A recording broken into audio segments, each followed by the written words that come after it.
Roger, understand. Go for landing. 3,000 feet. You're looking great. This is the podcast where inspiring leaders share their stories to empower you, unlock your potential, and create a winning mindset for your future. My name is Luke Murfitt, the UK Entrepreneur of the Year, and my co-host is thought leader Kim Adele. Welcome to Global Futurists.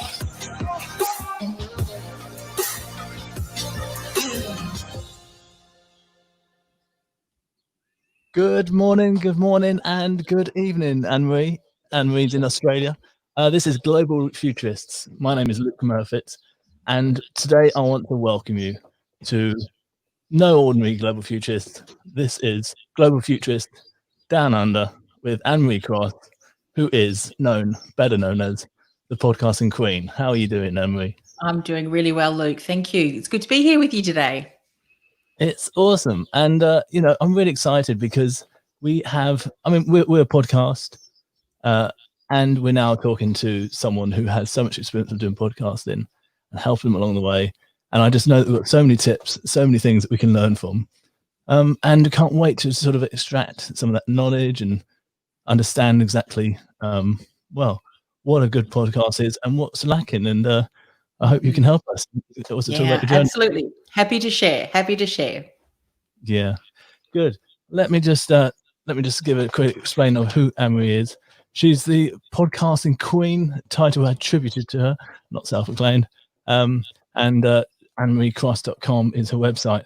Global Futurist. Basically, we wanted to interview over in Australia how to go from invisible to influential and profitable with podcasting. Over the years, AnneMarrie Cross has been listed among the top 25 podcasts for entrepreneurs, top 50 podcasts for entrepreneurs, and top 100 small business podcasts worldwide. AnneMarrie Cross went truly global by harnessing the power of social media and cutting-edge online technologies, branding, marketing, and particularly podcasting, who loves being able to empower others to do the same. So we really hope that you'll be able to enjoy this and tell us, AnneMarrie, how on earth did you get into podcasting? That is a great question. And it's a similar situation, not quite, but a similar situation that we all found ourselves in back in 2008. And that was when the global financial crisis hit. And I was working back then in the career industry, had my own career consulting practice. And my colleague and I were so disillusioned at the doom and gloom that mainstream media was portraying. And we could see it was impacting the psyche of many people who now found themselves without a job. And we knew that whilst things were difficult, they weren't hopeless. And people needed to change their approach to job seeking and job searching, as well as realizing that it may take them a little bit longer to secure jobs. But there were jobs available. They just needed to change their approach. So one day we said, we need to be the voice of hope and inspiration. Let's start an online radio show. Back then, there wasn't really the term podcasting. It was quite new. We called it online radio, and that's what we did. We had no idea what we were doing. Thankfully, my co-host, who was also in the career industry in his career practice, he'd had some training in radio. So we kind of leveraged that and started Career Success Radio. We did that for 2 years and, was able to influence and impact a lot of people. And then we parted ways. Our businesses kind of segued a little bit into different areas. And I've been podcasting ever since. And as they say, the rest is history. I've learned a lot along the way. And that's now what I teach and implement with clients and our very own podcasts as well that we continue to produce. You do, yeah. And the thing is, you have quite a reach because obviously your knowledge and your experience. When did you first get into podcasting? What sort of year? Because obviously there's Yes. Well, 2008 was the year that I started the co-hosted podcast. Prior to that, I had been using audio, but that was when we would ring and, one of those teleconference lines, we would record it. I also had one of those handheld devices that we would record, and then we would upload that onto, a website or something like that for clients. But true podcasting, it was 2008, back in about August, September-ish. And so close on nearly 12 years ago now. So quite some time ago. 2008. Okay. Mm. So, I mean, that because podcasting really started to come in. I mean, you can tell me better, but maybe another 10 years later, you were probably about a decade ahead. Yeah, I mean, we one of the reasons why we stopped the podcast and went our separate ways was because we tried to monetize it. Obviously, we had our own separate businesses. We struggled to monetize it, even though we tried to hire some mentors, but there was no one around back then to kind of show us the steps. Well, this is what you need to do: step 1, step 2, step 3. So we ended up then, as I said, going our separate ways, because back then, and even quite some time, even just as far as a number of years ago, radio still was very much, the dynamic way of people would listen to audio. But podcasting has really started to increase in both listenership and audience, and obviously people now recognizing the power of voice and podcasting, which is great for us, of course, and yourself as a podcaster now too. Yeah, it's a great opportunity to, as you say, just to be a voice of influence and I think a voice of reason, to be able to bring across things that are important to you. And Yes. it isn't it a great opportunity to actually self-develop as well, and that's what people need these days. It is. Yeah. And one of the things, Luke, that I say to people is you just don't know where your voice will end up. If I think back to some of the things that, have occurred, and I still pinch myself. I mean, a listener reached out and he was from Zimbabwe, and he'd been following a number of, the guests that I'd had on the show, and it had really directed and influenced some of the decisions that he'd made. And then he found himself as a program manager for a local radio station in Zimbabwe. And asked, can we syndicate the show? So here was I recording my podcast in a home-based studio in Hallam, Melbourne, Australia, being, syndicated on national radio in Zimbabwe. And we've now got another show that has been syndicated in Perth on a local radio station. You just never know who your voice is going to inspire and impact and where it will end up. So, yeah, it's amazing. That's amazing. And it's so easy to actually create a podcast, isn't it? I mean, it's not that hard. It's obviously harder to refine it and make it look really slick. But the basics of podcasting is fairly simple. So if you have a message, I'm sure you'll agree, it's so easy to get started and just go for it, really. Yes. But one thing I am aware of is with podcasting, especially if you want to start getting places, is some people end up disappointed, don't they, further down the line? Whether it's 5 to 10 podcasts in, or perhaps it's even 25 or something. And I wanted us to look at something, because I know that obviously you do lots of training and lots of online training. You do lots of lives on Facebook and things, which are free as well. And one thing I've noticed that you're very keen on is ensuring people reset and get online, and with a reason. And so I wanted us to just look at the 7 mistakes aspiring that basically podcasters make with podcasts, so that we can just see how we can hopefully move it on and benefit. Would you agree with that? Yeah, absolutely. And looking at these mistakes, and then we can share some principles, because if you want to, as a business owner, and especially if you're a service-based business, so you might be selling your expertise in coaching programs. Maybe you are also paid to speak, to keynote speak, or you've got programs or even products, courses. If you want to build your reach, if you want to build your reputation as that trusted authority, as well as your revenue, then that's so important to consider some of the things that we're going to talk about today, so that when you do launch, you've got a solid strategy in place. And obviously you're going to continue to be able to nurture those listeners who are your ideal clients into leads, inquiries, and ultimately customers and opportunities for your business. Good. Well, thought number one, because I have already done my research, is not having a clear strategy, right? Yes, or an incorrect strategy.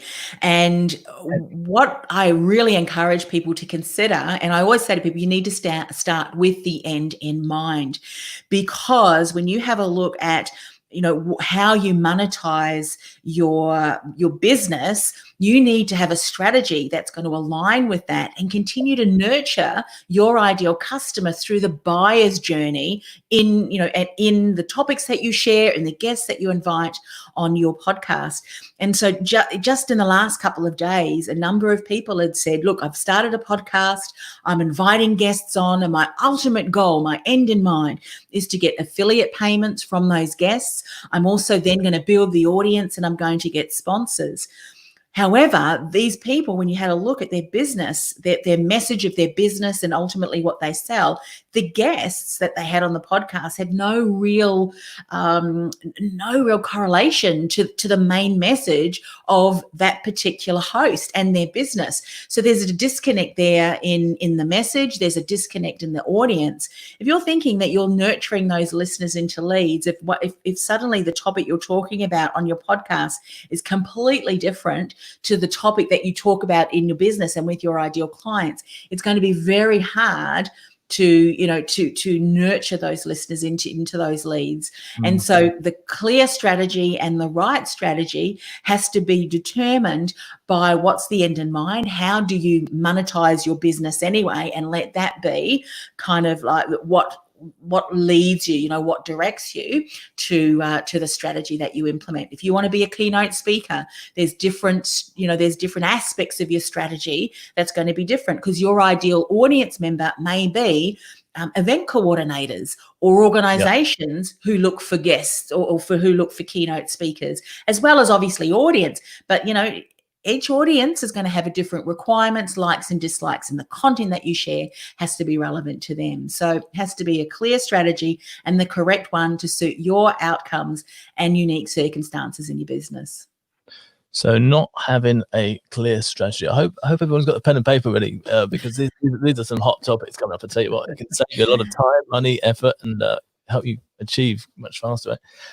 Number 2, failing to identify a lucrative niche. Yes.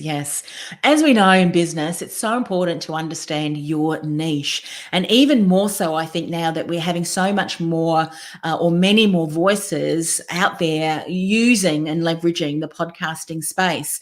And again, if you can create an audience, even an audience who is a smaller audience, if you niche and really speak into that with the topics that you share, that you're speaking into the challenges that they're overcome, you create a culture, if you will, of the community that's your ideal client, your lucrative niche, you're going to be able to nurture those listeners into leads, because everything is going to be relevant to what you're creating.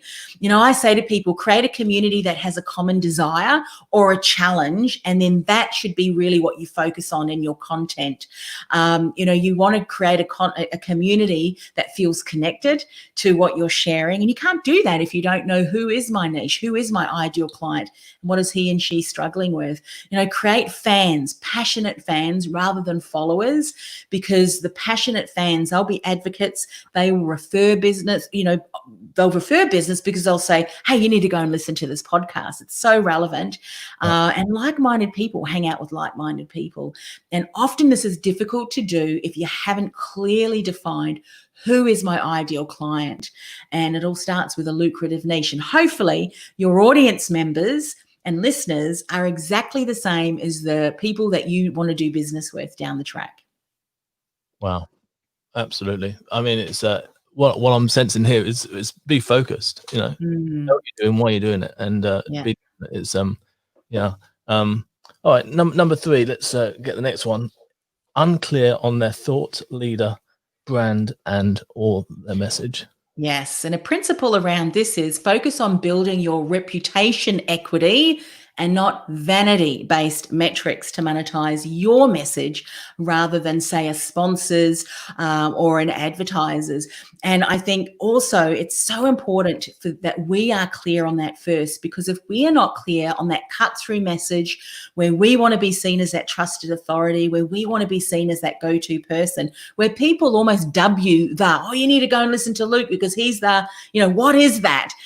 Create content that is continuously building value to that area. And then that's when but you've got to get clear on that first so that you can continue to speak into that and create create, content that continues to validate that you know exactly what you're talking about, and you know what you're doing. You know that you're an expert, you're a specialist in that area, and that often is difficult because people aren't clear. If you were to go into a networking room and be introduced, you introduced yourself to, or be introduced by others to who you are and what you do. If you have people that go, oh, I need to talk to him, I need to talk to her, then you're clear on your message, and then you're ready to share that on the podcast. But often I find that as business owners, we're not clear, and we hope that people will understand, will assume that they know what we're talking about. So get clear on that first and really hone that message in everything that you do on your podcast. More clarity, more honing. Absolutely. Yeah, definitely. So the fourth one is brand range or unrelated topics. And yes. Yeah. Having that broad range of topics, I think is something that, all of these mistakes, by the way, reasons why I call them mistakes is I've done all of these many, many, many times over. I've kind of made all of the mistakes I say so that you don't have to make them. And that's one of the things that I noticed in one of my podcasts, which I stopped. Actually, it's my award-winning podcast that was often listed in the top business podcast, which you mentioned earlier in the introduction. And that was because it was called, the Ambitious Entrepreneur Show. And I realized, even though I still love that show, and maybe one day I'll pick up the production again, it's still too broad. Ambitious Entrepreneur can be from everything from service-based to product-based to, and everything in between. And so I realized that for me, I had to be very mindful about the content. It had to have a clear theme.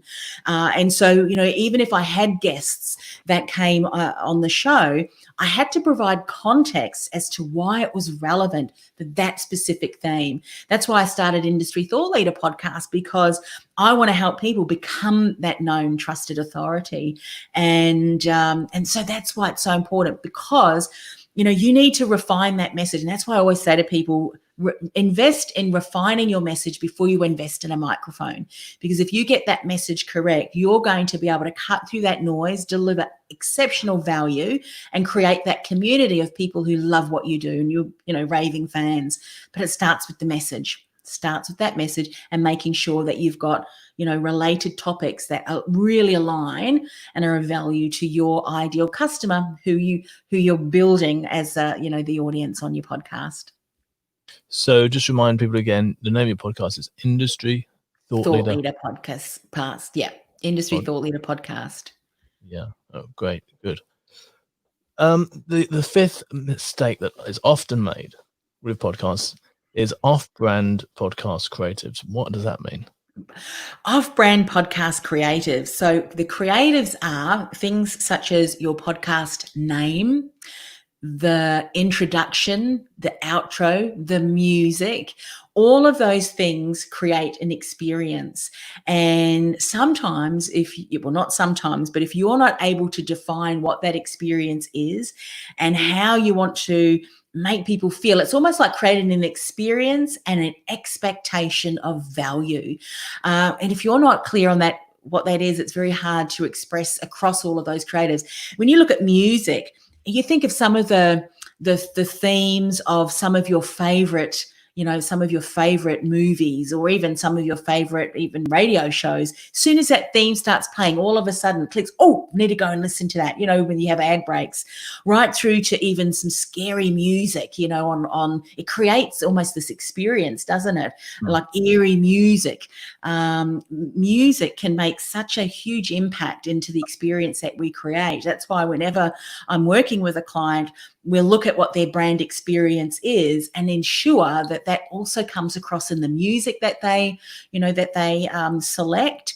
And also too, the voiceover, if they're going to use a voiceover, maybe not themselves, the tempo and the speed of the voice, how it's introduced can make a huge, huge impact. And often people don't consider that. And, I was asked once, Luke, how can I increase listeners? How can I increase subscribers and downloads?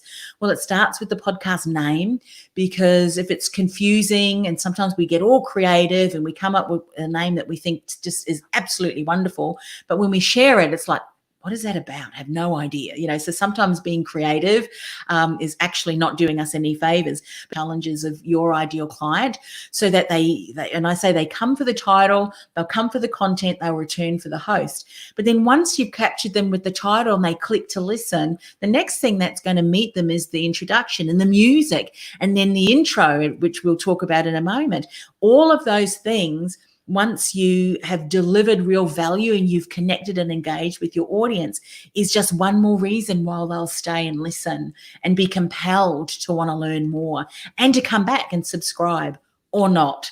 And, it's very difficult to be on brand and intentional with that experience that you want to create if you haven't defined what that is. And so that's what I mean about podcast creatives. So let's just hear that again. They come for the topic and they return for the host.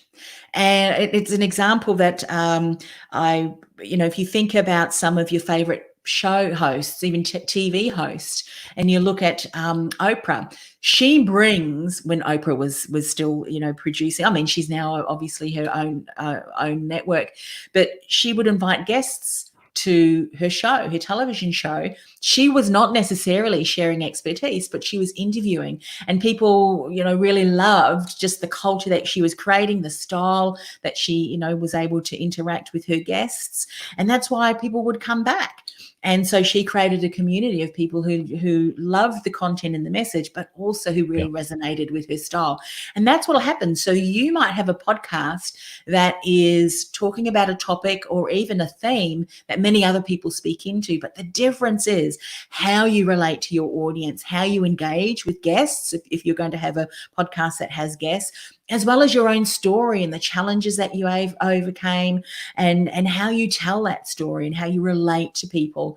And when you are able to do that in a very, what I call, authentic way, where you're not trying to put on any airs and graces, but just, be yourself, be the best version of you, that's when people resonate with you. And you know what? I like that person. I want to come back and listen.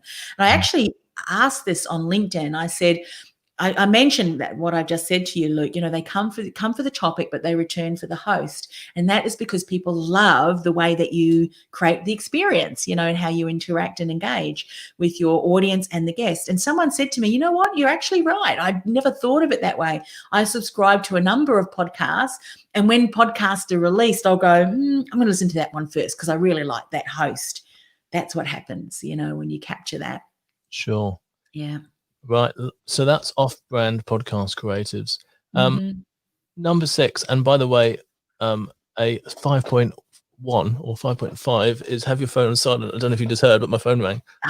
Okay. That's all right. First time, I've never put it on the silent. People ringing with another question or something, I think. That's right. They can hear us live. So that's the thing. Have your phone on silent, and you can't. I mean, look, half the world is in lockdown right now, and you can have obviously some odd noises in the background. You're gonna maybe Amazon coming to the door or something.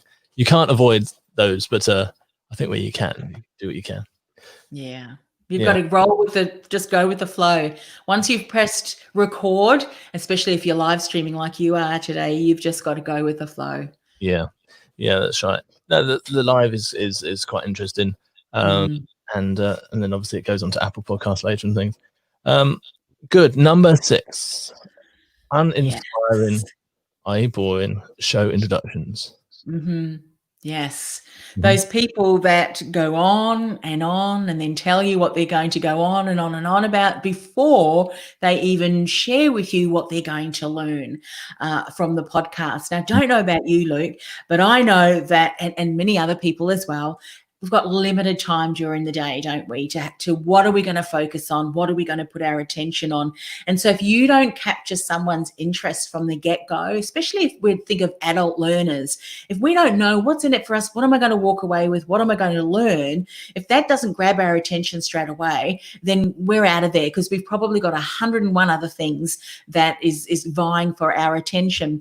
So you've got to think of a couple of things with the podcast. And this is, again, what is the outcome of this particular episode, and whereabouts am I going to leverage this as part of my customer buyer's journey. Now, you may find that you're using a podcast more as a retention strategy. And that means that if it's a retention strategy, these are already people who know, like, and trust you because they're doing business with you already. So that means you can provide a little bit more personal aspects because people already have that relationship with you. Whereas if you're using the podcast as part of the customer's journey and as far as the awareness is concerned, you may not necessarily want to spend a lot of time bantering or doing some of that introduction first. And so I always start off, and have done for many years with my podcast, a little bit about speaking into this challenge or struggle. So I might ask a question, or I'll bring up a statistic. I might say something like, did you know that 75% of podcasters make this one mistake? And it's probably something that you're doing right now, and it's stopping you from building your reach, your reputation, and your revenue as a podcast. Want to know what it is? I'm going to share with you in today's show. They might do the introduction. Now, immediately people are thinking, I don't know, am I one of those 75%? What's she talking about? So again, you've got to capture, you've got to compel people to want to stay, and you've got to bring them on the journey. And I think that's where you really have to learn some of these compelling communication styles and techniques. It's like someone reading a story to you and talking in such a monotonous voice, Luke, that you almost fall asleep and think, yeah, I'm not going to be able to focus. So that's where you start to really build that engagement with the way that you communicate. And it's right from the introduction right through to how you close that show out and everything in between. And that's important. Yeah. I mean, one thing I appreciate is that obviously, you're talking about a perfect podcast. Well, not perfect, but podcast. People are probably thinking, "Oh, my podcast is failing in this area, that area." Well, it's good to aim for perfection and have these things, isn't it? And absolutely. If I think back to the very first podcast that we were doing and the co-hosted, some of them, I mean, we look back and we laugh, but I remember because it was live back then, and we had like a show board where we would have guests ring in, and there was some shows where my host and I got kicked off. And here was this guest left going, hello, Keith, AnneMarrie, where are you? So, and you've just got to, as I said, go with the flow. If there's technical difficulties and you're feeling a little bit nervous, just speak through it. Something one of my mentors once said to me, and it's held me in good stead. Sometimes people wait, or they're waiting for the confidence to be able to get out there and share their voice.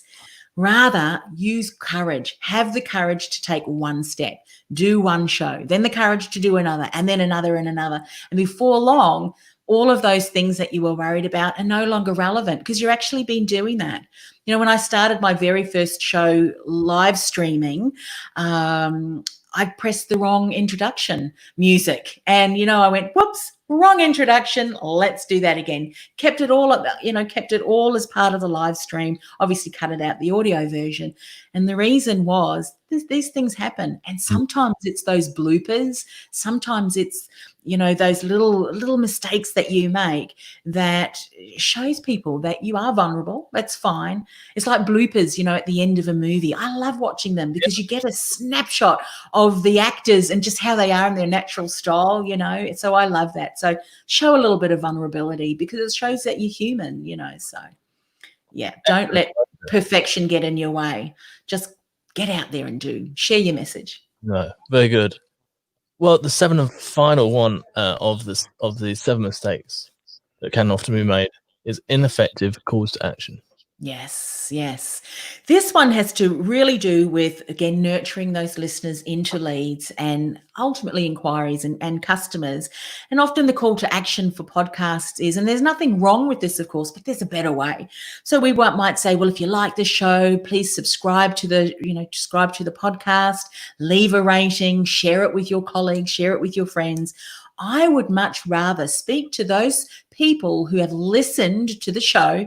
They've hung out, out with you for the last 20 or 30 minutes, and they're ready to, take that next step.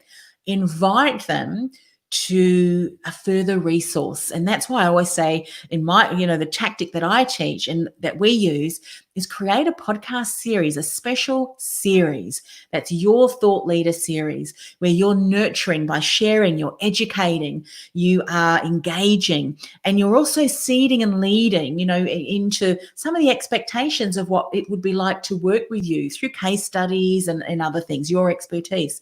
But what that looks like is that series is your opt-in, because you've got other things that are included in that, such as transcripts, such as a checklist, a quiz, all of those things that really helps those people who are ready to take that next step to say yes, and then spend that time, leveraging your expertise and having these mini wins. Because what happens then is you're nurturing them, through that buyer's journey. And when they start to have these mini wins, when you're engaging with them, through the follow-up sequence, emails, which we know is so important, and all the other communication strategies that you're implementing, that is when you start to really nurture those listeners into those inquiries for people who are ready and say, you know what, I love this content. If this is what they give away for free, can you imagine what it would be like to work with this person? And so that's the call to action. If you like this podcast episode, we dive much deeper into the podcast series. Here's the link to go and access it so you can, and then, what are some of the benefits that someone's going to get from accessing that? And that's the call to action. Talking of which, your one is AnneMarrie Cross. .com/podcast series. Yeah, podcast series. Good. And Podcasting with Purpose, that is from, tell me. Well, yeah, Podcasting with Purpose is really the name of the program that I run. It's Podcasting with Purpose. There's intention there, because a lot of my clients, they are service-based businesses who share expertise, but because they want to help transform, they want to help their clients overcome a challenge and whatever outcome, that it is. Some are leadership coaches, other are money coaches, career coaches, life purpose coaches. And so they have a purpose, which is to make a bigger impact in the world. And so, that's kind of our motto, changing the world one message at a time. We're on purpose and helping others to live theirs as well. And so Podcasting with Purpose is why we called the program that. Yeah. No, I think podcasting, it's actually quite a great, it's almost an honor and also a responsibility, isn't it? Because you have access into someone's home, into someone's phone, and into their mind. It's really, you can either lead someone in the right direction or the wrong direction, as you listen.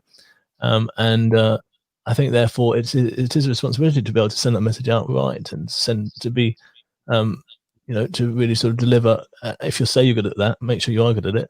Yes. And do all you can. I mean, yeah. And it's so important. Just something that you're that's going to be relevant to what you're talking about. One of the things that I often will really keep a close eye on is Edelman. They do an annual trust barometer where they survey people from all over the world, different demographics, and all around trust, building of trust. And what we have found, what they have found in their studies, that because of what's happened, when you think back to, media, where you think, because there's media, government, business, and NGOs. So there's 4 different categories, if you will, of where they measure trust. And they have found, because of the slow erosion of trust, in 2019, there was a huge gap between informed public and then the mass community of people who weren't really informed. And it was a lack of trust because we have fake news, and there was a number of countries that had elections. So we know what happens when that happens. And so, there was a lack of trust there. And then people were saying, we want to go to organizations, CEOs, because we want them to start to speak into change. What do they stand for? And you think millennials are very much driven by purpose-driven, cultures of organizations. If they want to do business with organizations, they're very much directed or determined by companies, core values and what they stand for. But the interesting results for 2020, before COVID, there's a bit of a trust bubble at the moment, but before the COVID hit, they were saying that the model of trust has changed, and it's now based on 2 things: competence and ethics. And I'm quite excited about that, because if I think of competence, I think of excellence. It's being competent at your work. It's having that, keen ability, that expertise, which is excellence to me in business. That's one of my core values, delivering excellence. And I hope that it's everybody's, and I'm sure it is, for the community that you're attracting to you, Luke, because I know that you're about excellence too. But ethics is all about integrity, isn't it? It's about it's about delivering what you say. If you give your word that this is what you're going to deliver, deliver, or even over deliver. And those are the two things that are going to very much make an impact to building trust, which I think is exciting, because if you think of wanting to become known as a trusted authority, you have to have a level of competence and excellence in what you do. And you have to do it with integrity, don't you? Because your name and your word and the expectations and the promise of value is important. And guess what? We can communicate that and deliver real value in the community that we're developing and engaging with our podcasts. So I'm excited, but it really goes to show that businesses will need to be transparent. They'll need to be authentic. They'll need to be real. They'll need to deliver value. And what greater way than to engage your audience by sharing, your message, your purpose through a podcast. So I think that is exciting, especially for the businesses who are doing that anyway. So it's absolutely awesome. Look, just wrapping up on this. I know that there'll be some people thinking, how do I monetize my podcast? So can you give us 2 or 3 key bits of advice? Obviously, we talked about mistakes, but if someone wants to have a podcast and they want to monetize it, they want to not just, I think that's a clear question. Go for it. Yeah, absolutely. So if you're a service-based business owner who is selling programs and coaching and consulting, then you monetize your podcast by the leads and the inquiries and the customers that you generate from that, because your ideal clients who are going to hire you are going to be part of that audience and the community of people that you are building. So it's revenue, your message, you'll be able to monetize from that. Some of you may also have books. Some of you may also have products, which means that those are the sorts of things that you can call to action as well. I always say, people, monetize your own message before you monetize others. So what you can do is you might have an internal sponsor. That's what we often do, is that you might say, like, for instance, you mentioned, my program's Podcasting with Purpose. I have also the Industry Thought Leader Academy. So I might say, brought to you by Industry Thought Leader Academy, stand out, be heard, and influence. And so it just adds this nice, subtle brand positioning, but because it's aligned with what I'm doing, and I'm doing it in a very storytelling way, people who are ready to make that decision, it doesn't feel like it's being pushy, because it's almost like, someone you've created this, they have a need, you've created this incredible content that's, hey, I've never thought of it that way. And then you give them an invitation. If you'd like to find out more, access our podcast series, go through that. And then obviously the follow-up sequence will have someone, connect with you. You might have a discovery call, or you might have, the strategy as part of your marketing, online workshops, a challenge, that kind of thing. Down the track, you might be able to bring people, sponsors on that might want to sponsor the show. However, having said that, if I look back to, the sponsors that we've had on our show, it's been relevant to my audience. I've either used that product or program, or I know that it has been a product or program that many other of my colleagues or community has used. So it has to be relevant and valid for your audience, because a podcast audience, I think, is different than, say, a radio audience. And we can smell, like on TV, radio, they'll have a host read out an ad. We can smell it a mile away. And if we don't feel that it's authentic, then, we'll often leave. And you can build trust with an audience, but you can also break that trust too.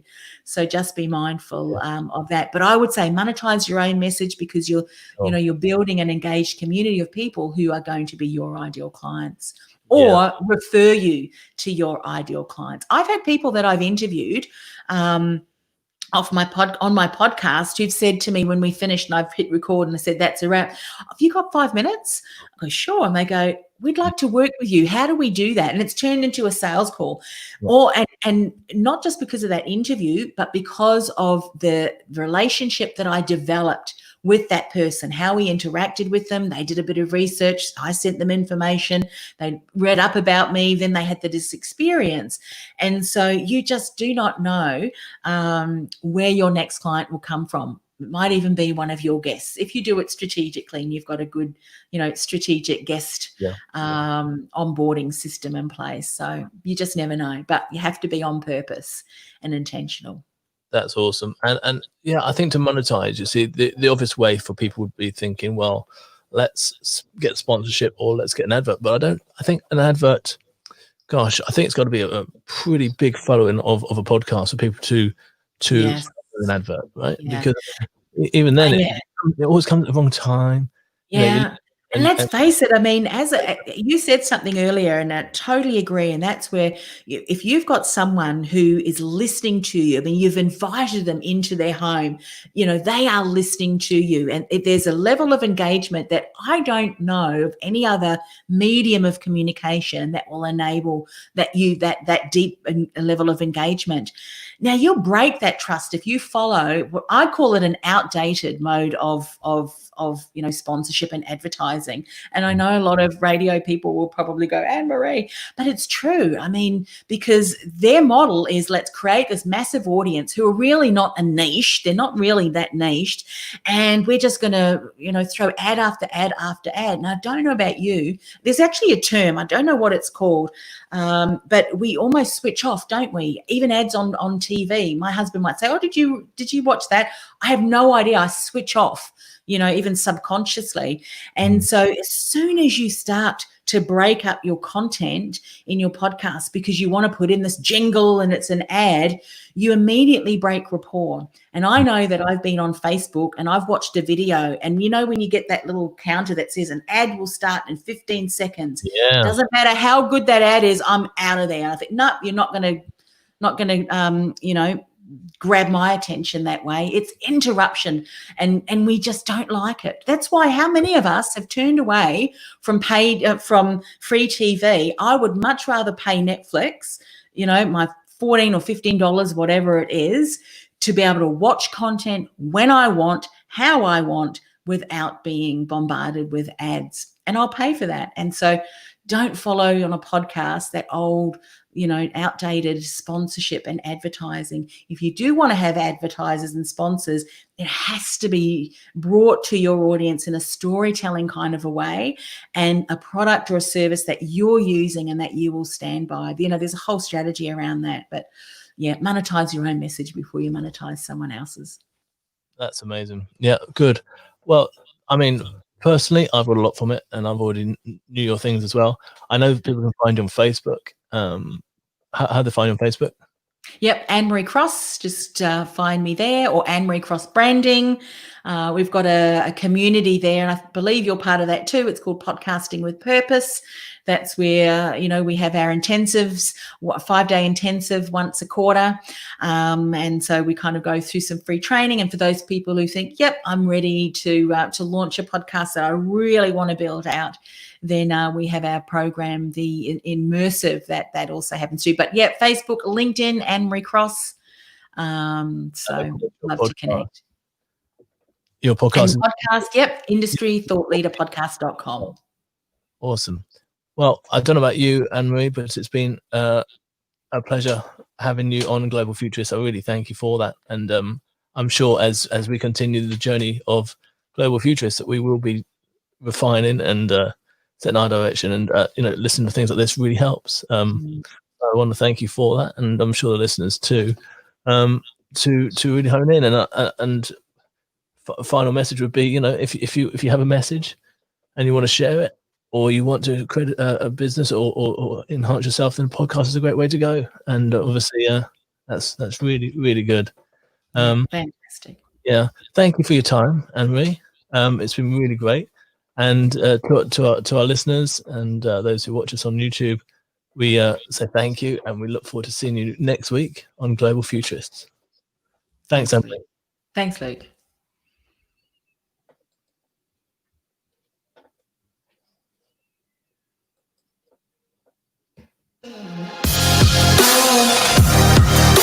Roger, understand. Go for landing. 3,000 feet. You're looking great. We are on a mission to reach the world and inspire millions. We invite you to join us in 3 simple ways. Like the show and subscribe to the YouTube channel. Leave 5 stars on the Apple Podcast. Share this on social media. We look forward to you joining us next week. Welcome to Global Futurists.